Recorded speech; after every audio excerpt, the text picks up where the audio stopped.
Hello and welcome to another module of the Paid Traffic series. In this module, you'll learn about solo ads. This module equips you with the relevant information to generate traffic via solo ads. First, the basics. What are solo ads? To make it simple, solo ads is a form of advertisement sent out to an entire or a portion of an email subscriber list. The rule is you are purchasing your intended audience or targeted traffic in the form of a mailing list. Your main goal is to drive them to your landing page. You may also purchase solo ads to promote an affiliate link. Where do you find your targeted audience on your intended mailing list? Generally, when you have ideal audiences in mind, you have two choices. You may deal with a solo owner where they have already established their own mailing list in a specific niche.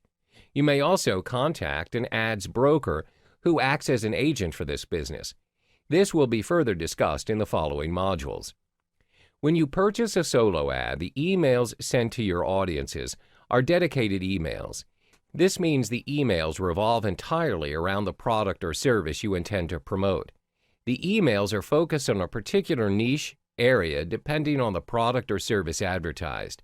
This may range from the selling of supplements to fitness campaigns. In a nutshell, solo ads work best for those intending to drive quick traffic in large numbers. This can be applied in contexts where you are about to launch a product or if you need traffic to be sent to a web page immediately. In the next module, we'll be talking about how solo ads work in detail and how and where to purchase your solo ads.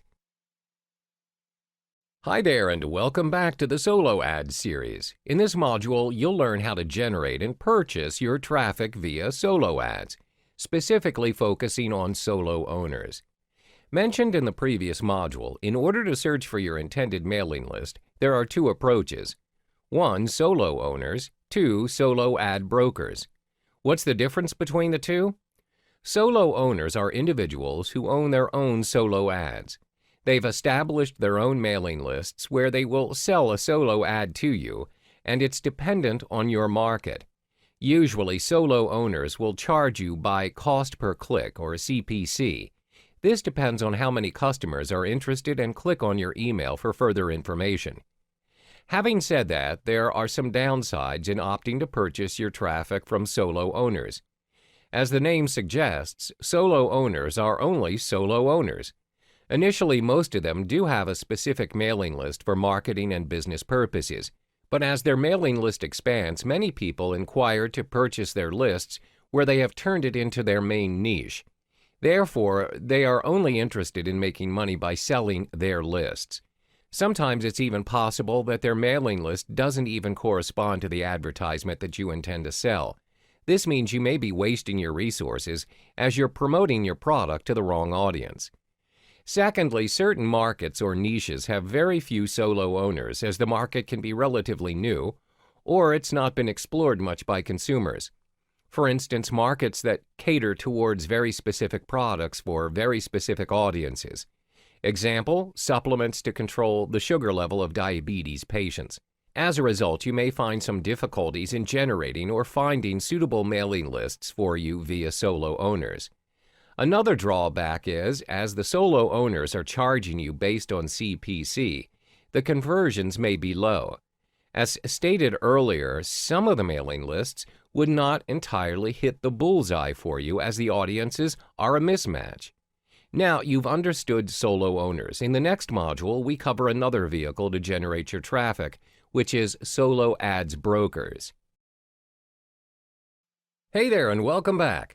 We explore another initiative to generate your traffic which is based on solo ads brokers. By the end of this module, you'll be able to weigh your choices in generating traffic. What are solo ads brokers and how do they aid you in generating traffic? Solo ads brokers are individuals who may manage 20 to 30 mailing lists assigned by their respective owners. They observe the progress of each list carefully. They're also known as the agents of solo ads, just like how real estate agents function in the property investment scene. They know which lists are active and which aren't. They also have an idea of the list's interests and how many clicks are made per list. They are paid by the list owners, and they will usually charge you a base on cost per thousand, CPM. Therefore, you don't have to worry about the cost, as it is highly unlikely for them to charge you unreasonably. How do we measure CPM? CPM is a jargon referring to the cost of media vehicle reaching 1,000 audience. We will be discussing that in more detail in the following module.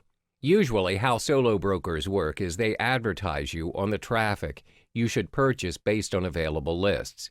When you test run your solo ad and you find it is not generating the amount of traffic you want, you can always go back and discuss about the problem that you're facing to your solo brokers. They are more than willing to help and compensate for your loss by doing what they call a make good, where they'll try to improve the situation.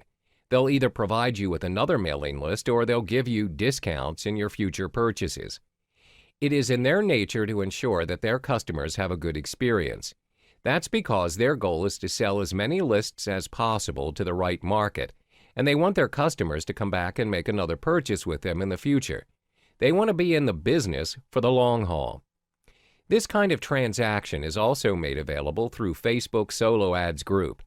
It can be a public or a closed group. In a particular group, there will be solo ads brokers or vendors, as well as the buyers. The brokers advertise the lists that they sell.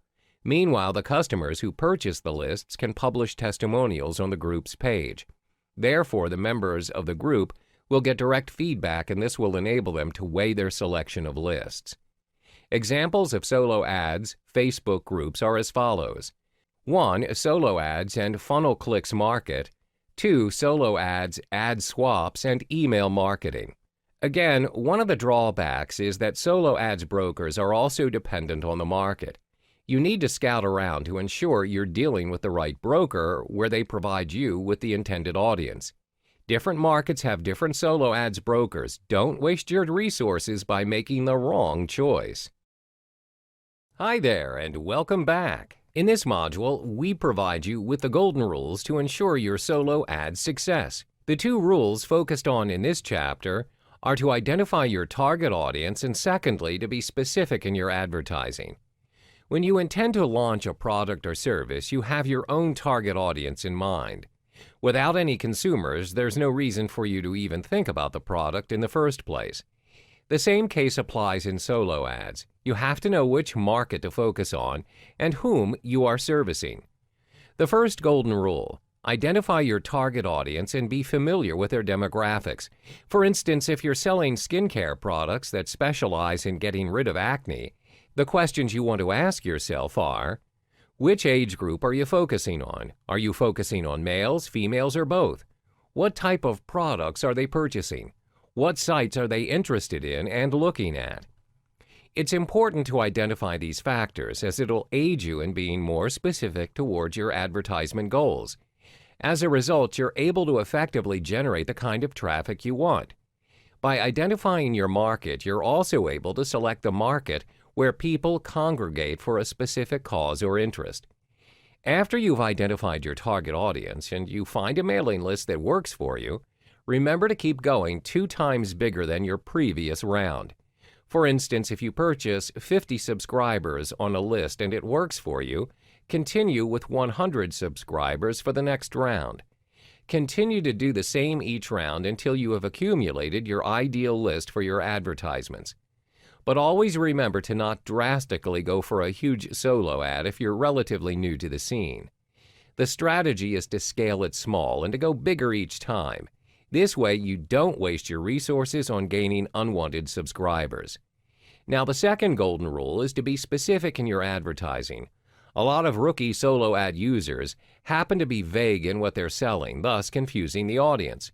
First and foremost, be clear of your purpose or goals of the email. Do not confuse the readers by making them wonder what your offer is. Clarity is key. Cut to the chase. Another important pointer to note is to stay true to why the audience opted into your list. For instance, when your solo ad directs them to your squeeze page, make sure that they get what they came for. If your squeeze page is giving additional information on your skincare product, don't send them an ad on slimming pills. Yes, it happens. When you fail to deliver relevant information to your audience, it can go 2 ways. They either hit the unsubscribe button or worse, report you as spam. It's important to not only generate and drive traffic to your page, but to sustain and build up your lists as well.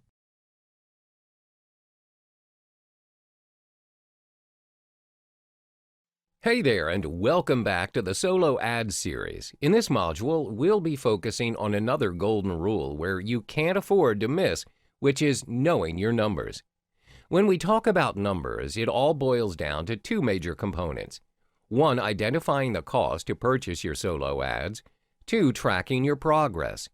In any business, it's vital to identify the costs invested in your product or service. This is to ensure that you adhere to the budget and do not go overboard as a result, wasting your resources. When you have invested, the next step would be tracking your progress to identify if your investment generated profit or loss. Now, some people may think it's unnecessary to track your progress when you're only dealing with solo ads, but trust me, it pays to be systematic and calculative, especially if you want to go big. First and foremost, let's identify the cost to purchase your solo ads.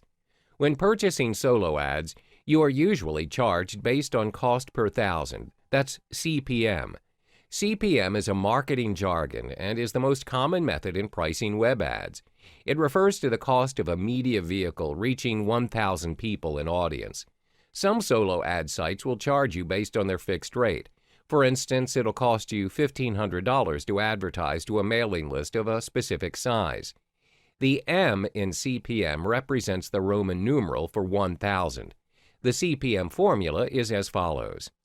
Cost of 1 unit of media program divided by size of media program audience times 1,000. Let's illustrate an example. The mailing list size for Market A is 100,000. The price for a solo ad referring to Market A is $10,000. Therefore, your CPM would be calculated as follows. CPM equals $10,000 divided by 100,000 times 1,000, which equals $100. This means it'll cost you $100 to reach 1,000 audience in Market A. The cost to purchase your solo ads is dependent on the market. But remember, our rule is to start small and grow bigger as you go. Do not pay a fortune if you are still new to the scene. After you've paid for the cost and your ads are up and running, it's time to track your progress. What you need to do is create your own method for tracking, where this can be effectively done with Microsoft Excel. Get to know your numbers and, most importantly, your results. Did you hit the target? If you did, then congrats. If you did not, then this is when you backtrack and detect what went wrong. You should track your progress based on the following points: number of clicks on your landing page, sales accumulated, pending sales, the cost of advertising, profit gained, net results. Always remember, numbers don't lie. We've come to the final chapter of the Solo Ad series. In this final module, you'll be testing out your ads. From the previous modules, we said to test small and scale small. As a beginner, it is unrealistic for you to be too ambitious and spend your resources on a market you're uncertain of.